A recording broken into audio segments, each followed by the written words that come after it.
masuklam-suklam ang gobyernong manhid at walang pakialam sa hirap ng ating mga magsasaka at mangingisda, mga sektor na nagpapakain sa atin na halos walang makain, gutom ang mga pamilya.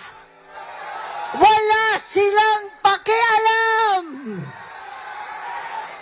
Gobyernong tulog, lasing sa kapangyarihan, sadyang pipiliin pa bumiyahe, makihalubilo sa Canada, sa mga dayuhan sa Amerika, habang ang Pilipino ay nagdurusa sa gasulinang hindi abot kaya, pagkaing ginintuan at napakahirap na buhay.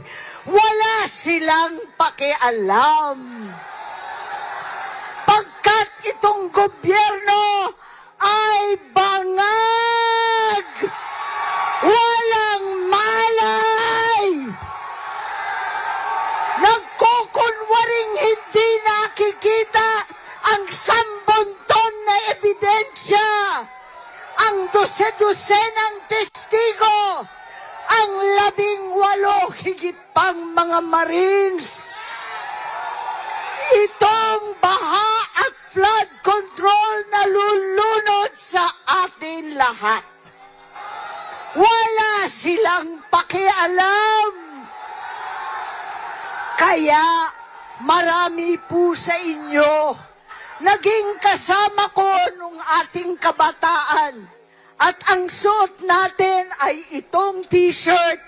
Ang sigaw natin noon pa, makialam! Makialam na po tayo. Makialam para sa kabataan. Makialam para sa kinabukasan. Makialam para maibalik ang katotohanan sa ating lipi.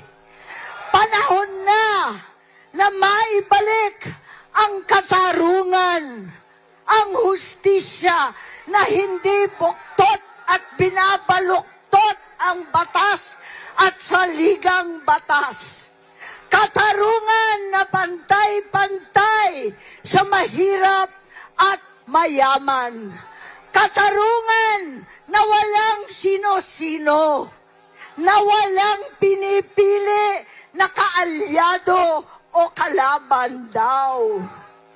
Katarungan na naiiba ngayon para sa senador at sa mga pinsang buo. Katarungan para sa lahat ng Pilipino. We are one! We are one! We are one! We are one! Mabuhay ang ating mga kapatid! Mabuhay ang Pilipino! Maraming salamat sa inyong lahat.